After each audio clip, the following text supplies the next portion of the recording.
Hello everyone, I'm Chester44 and welcome to this Let's Play Blades of Avernum. Last episode we started Threnody Chapter 1, an unfinished scenario created by... Why do I keep forgetting the guy's name? I am horrible with names.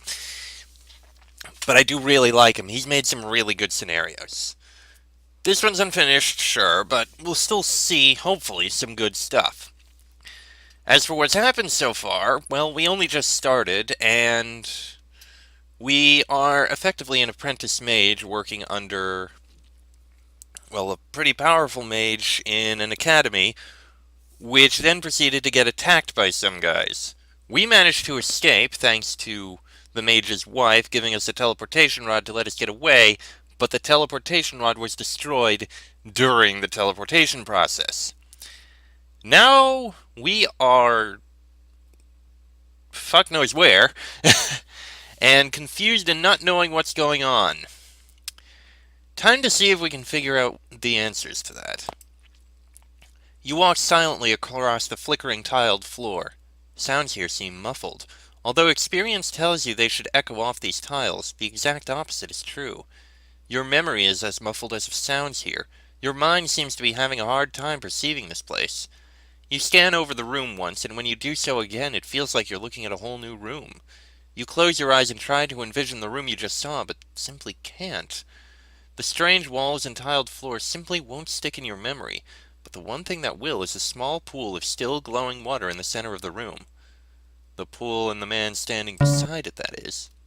Huh?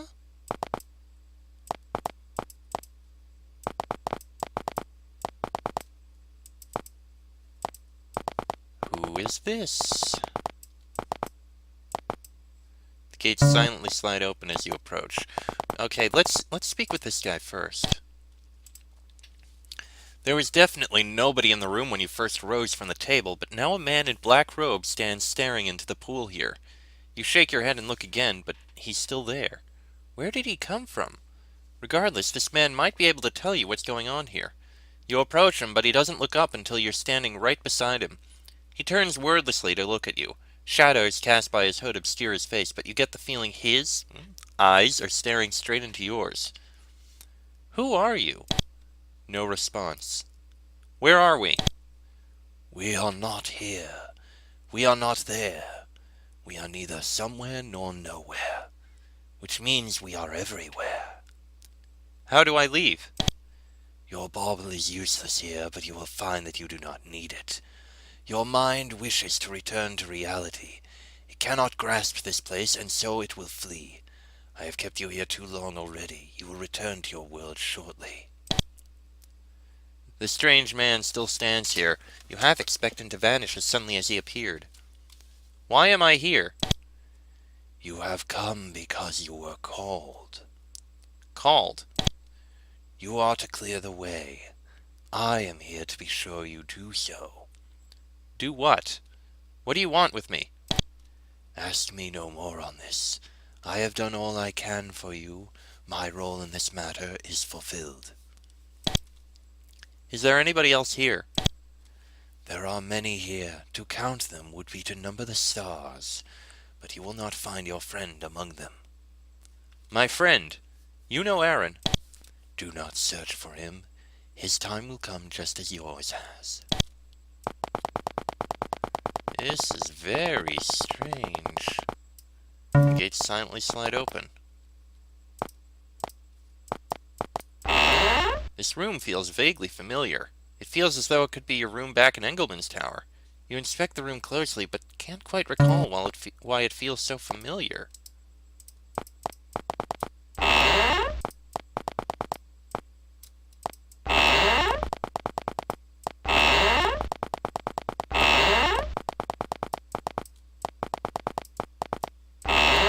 This room feels lived in.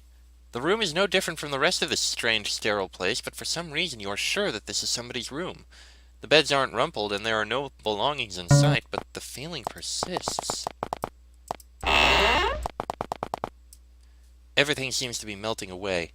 The walls vanish, as does all the floor except for a narrow strip hardly wide enough for you to stand on. To the east you can see a light. You are lying in a small clearing. The sun is shining through the trees and you can hear the sound of waves crashing on rocks in the distance. The smell of salt stings your nostrils. You sit up and rub your eyes. What the hell just happened? What an odd dream? Though quite a spill. The voice startles you. You look up to find a man dressed all in black standing over you. Not every day you see a man come tumbling from the sky. No, don't bother explaining. The man wears his hat pulled low and his hand rests on his hip in a cocky display. His other hand is holding your teleportation rod. The thought of your only means of escape in this stranger's hands causes your head to swim. You attempt to stand up to take it from him, but wind up falling over. Oh, this? I was just having a look at it. Here, it's yours. He flips the rod over to you. It's fried, anyway. You stare at the ruined teleportation rod. The focusing gems are blackened wrecks, and the sun shard is now dull with only a few glittering specks to tell what it once was. The rod itself is charred, and the head is twisted and melted. You shake your head in disbelief. The lightning bolt that caused the rod to malfunction clearly did a number on it. There's no way you can use this. Suddenly a more pressing thought comes to your mind. Was there anyone else? Anyone else who landed with me? You ask the black-clothed man. I'm afraid not. You were the only one. Luckily you didn't wind up in the middle of the ocean with that rod being so messed up. He knows what the rod is. That's odd. It's not like an ordinary citizen often sees a teleportation rod. Hell, you had never seen one until today. It's still today, right? You ask the man about the day and where you are. It's the 3rd, and you're 20 miles away from the not-so-free city of Cyprus. You sit and think this over. Cyprus is a port city that profits from its location in the Barian Sea. It's a merchant city and completely free from the control of the Empire. Probably a good thing, at least until you find out why your master's tower was attacked. Meanwhile, the black-clothed man continues. Well, it was nice meeting you, but I've got to split. Good luck with, whatever it is you came here to do. He begins to walk away, then turns back. By the way, I'd stay away from any patrols, and I'd ditch those robes as soon as you can. He indicates the blue apprentice robes you're wearing. Before you can ask what he means, he's gone. Well, that was a thing. As you walk away from the clearing, you think about what you were doing here. How'd you wind up here? Did your master of Cyprus configure it as one of the Rod's destinations, or was it dumb luck that the accident flung you here? And more importantly, where did Aaron wind up? He could have arrived anywhere, the middle of the ocean, an Empire prison, or right back in the library. How are you going to find him? You're stuck here in Cyprus, and your way out is a pile of scrap. You look at the ruined rod in your hand. You've never seen one of these things before today, and you have no hope of repairing it. But repair it you must. The only other way out of here is by ship. Either way, all signs point to Cyprus. You're starting to feel much better, at least. The dizziness is beginning to pass, and you can walk without falling. Things are looking up. Kind of. Part 1. A crash landing. Well, here we are.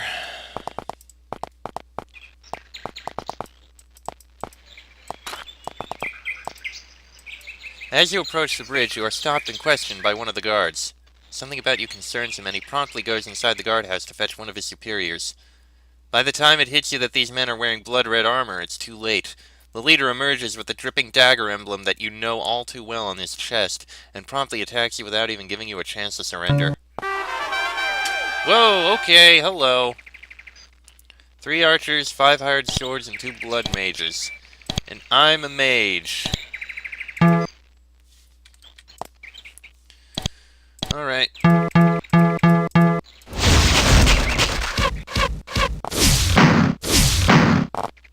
Okay. Cast this again, please.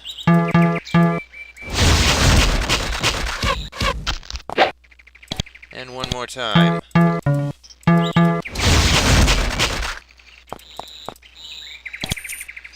Okay. I'm going to need to grab what I can, I think.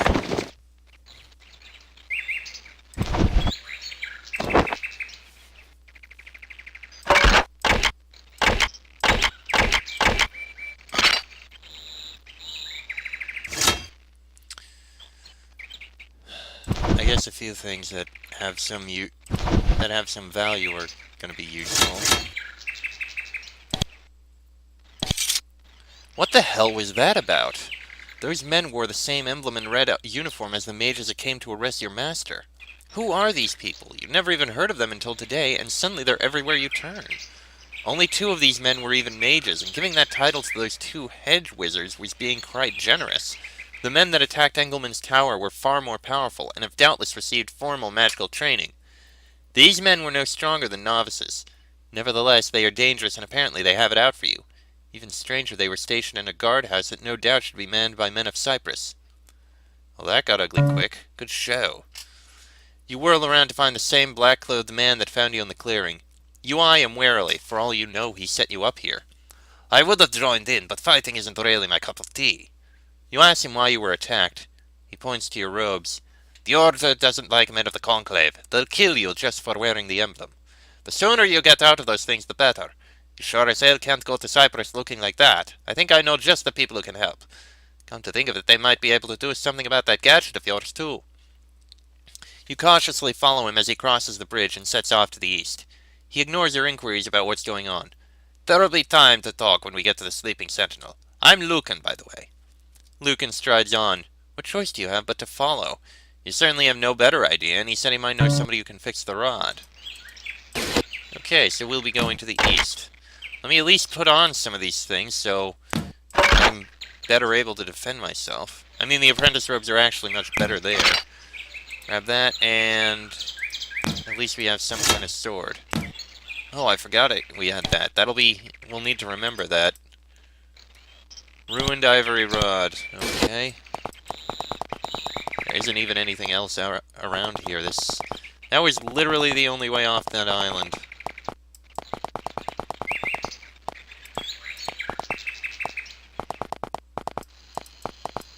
Okay, can we at least get back our... We're not getting back our spell energy. That is concerning. Alright, let's go. Cyprus 20 miles south, Sleeping Sentinel Inn 15 miles east, town 20 miles east. Well, I know the area we are meant to go to.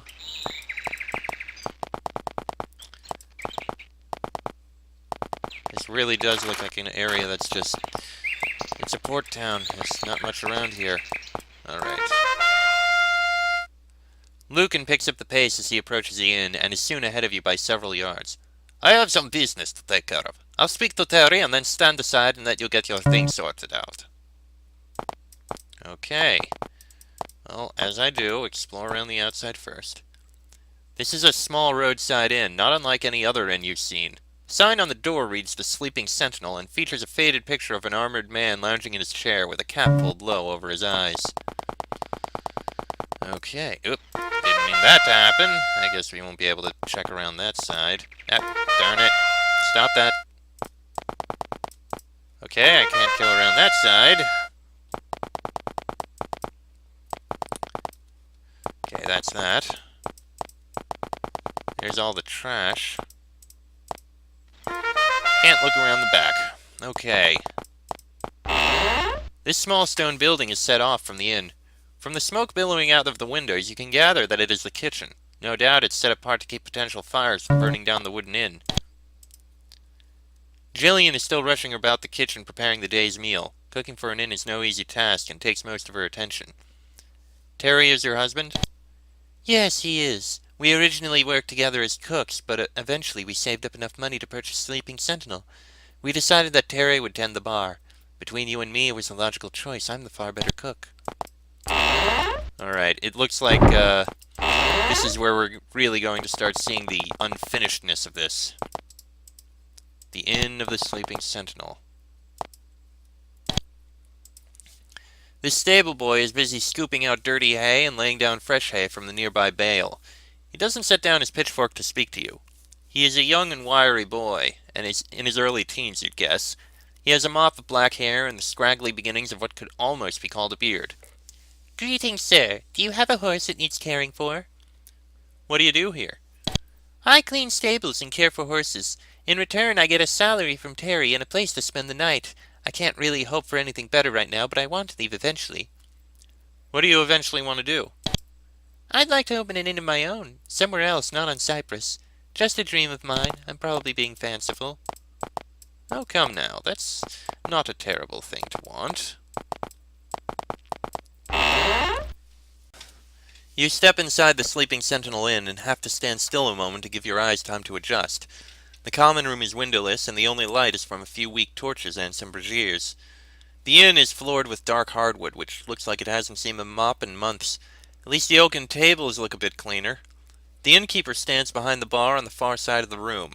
Several casts are lined up behind him, and a strange star-shaped emblem hangs on the wall. Lucan sits at the bar, talking to the man. Clearly he's talking about you, and hopefully explaining your situation. Situation? What is your situation? Lucan points to you as you enter the room, and the innkeeper nods. Lucan proceeds to cross the room and sits at a table in the corner. He shoots you a grin on the way and motions for you to go speak to the innkeeper. Alright, I guess I'll speak to the innkeeper first. A large man tends this bar and presumably is the owner of the inn.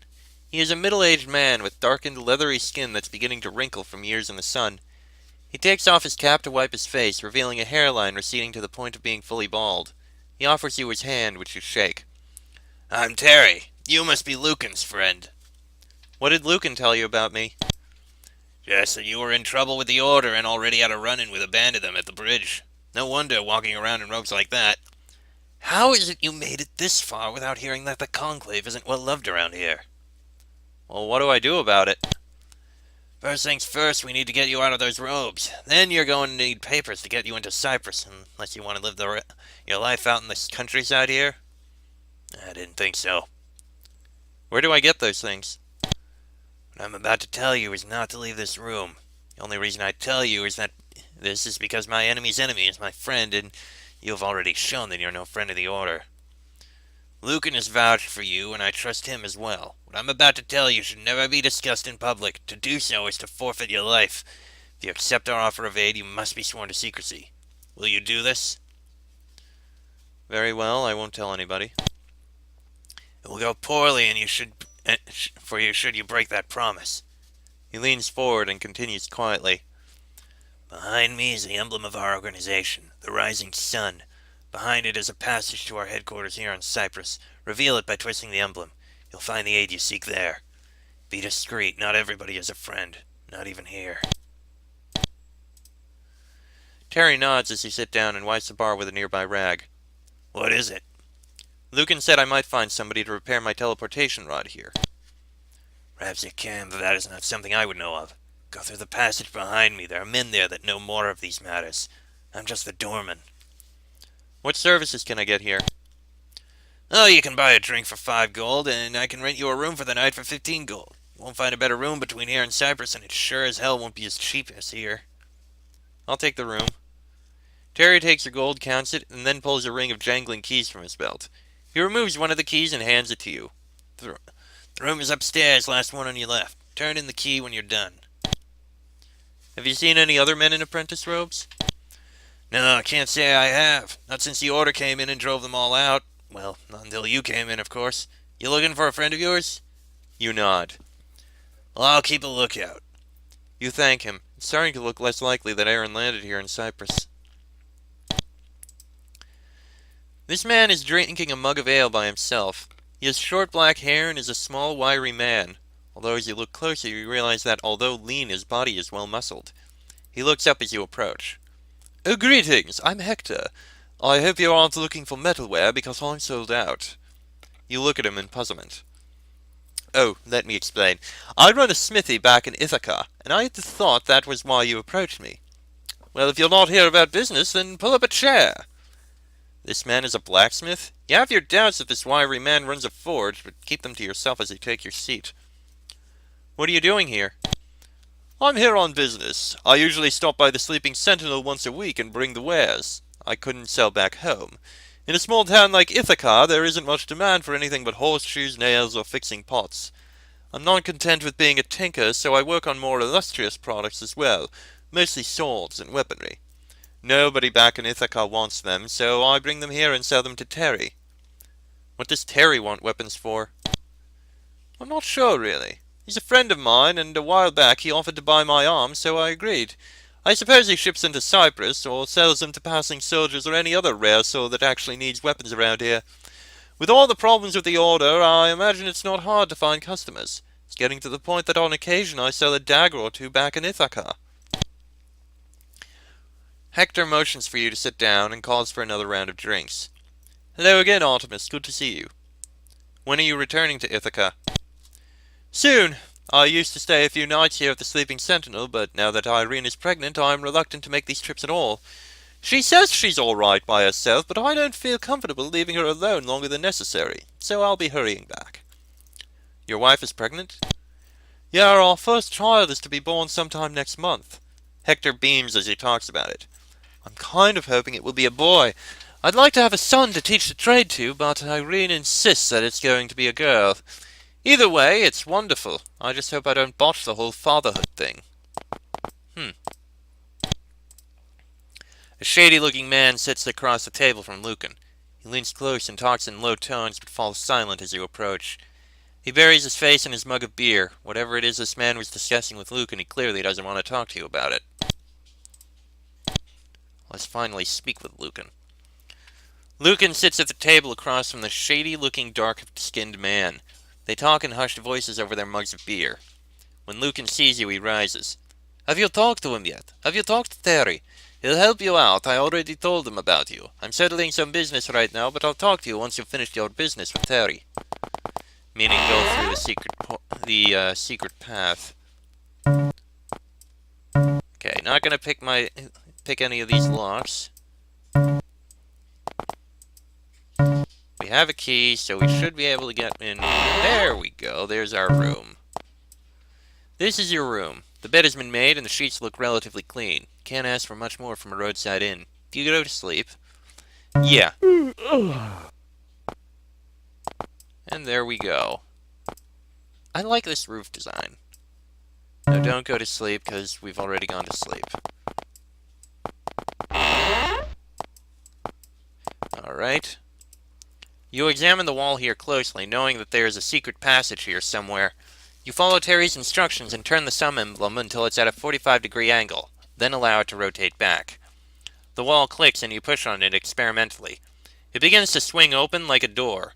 You look around the common room to be sure no one is watching and then proceed to walk inside. The secret door swings closed behind you silently.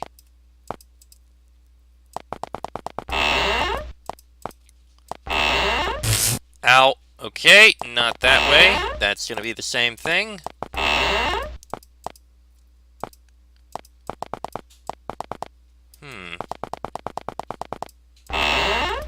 This is a portal room. The runes on the floor are carefully and precisely tuned. An adept operator could configure this a portal to just about anywhere in the world. Unfortunately, you are not an adept operator.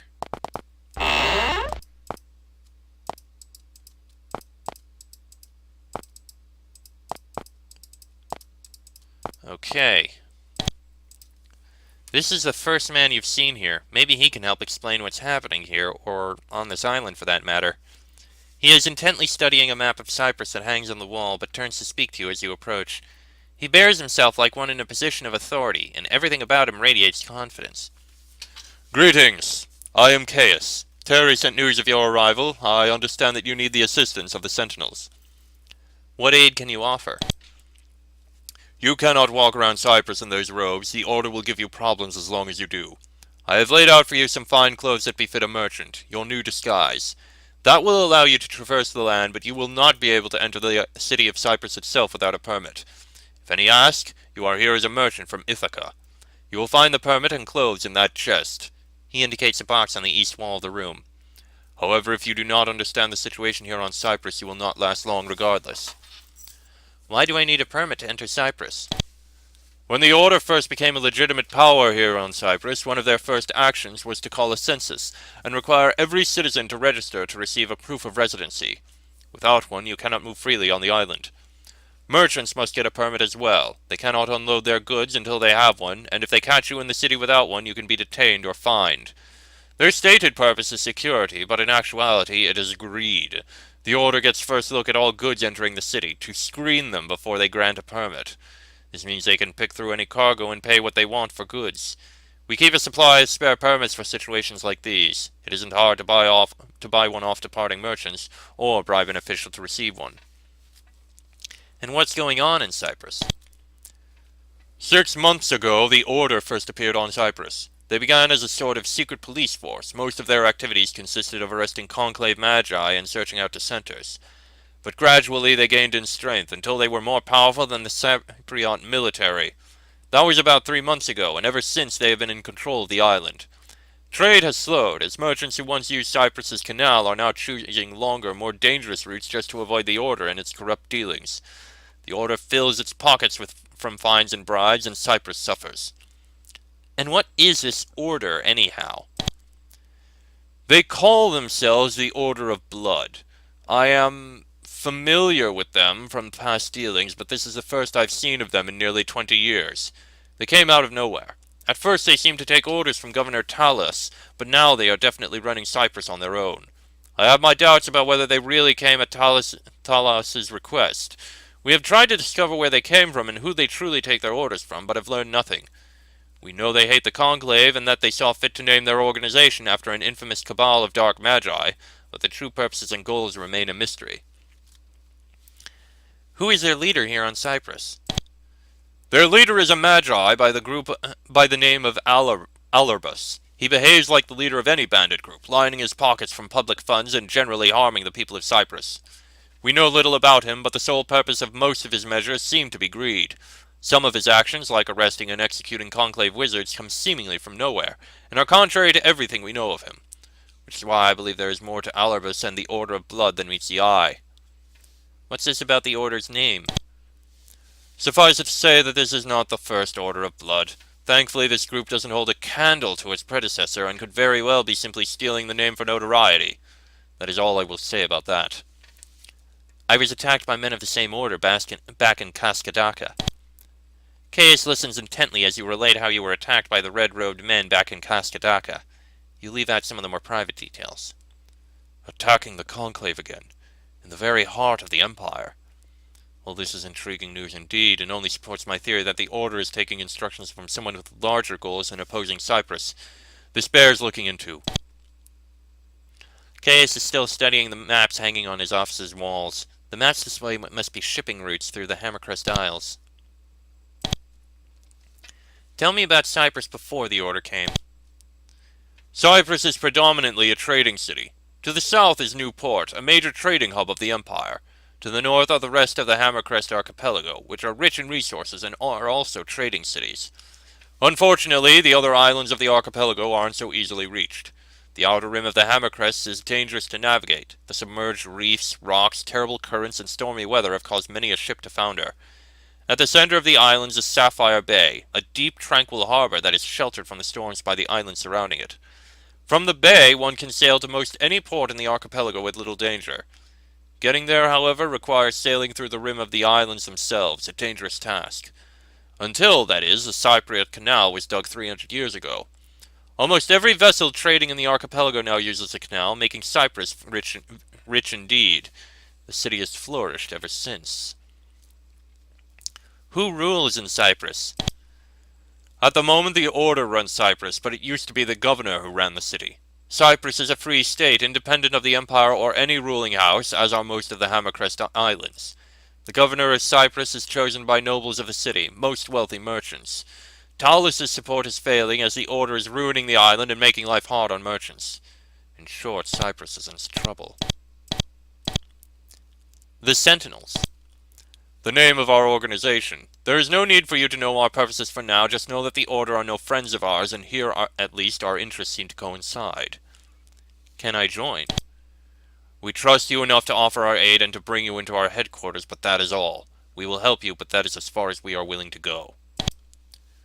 Lucan mentioned that you might be able to fix this. Caius takes the ruined teleportation rod from you and studies it. Yes, I've seen one of these before. Magical devices aren't my specialty, and there are none here that are skilled enough to repair this for you. There is, however, a man in Cyprus who can do so. He is not a sentinel, but he has dealt with sensitive things for us before and knows how to keep quiet. His name is Alderman. He runs an odds and ends shop in West Cyprus. Tell him you come from the Sentinels. Okay. So now we have a quest. The Order of Blood is this group that has attacked us. Apparently they don't like the Conclave, the group of mages we appear to be a part of. And they've taken over a lot of territory. All of this is very concerning. Either way, I'm going to have to end this episode here. Next episode, we'll get our disguise and talk to Lucan again, and then move on. That'll be in the next episode. So until then, I'm Trusting44. That is Artemis. This has been Blades of Avernum Let's Play, and I shall see you all next time.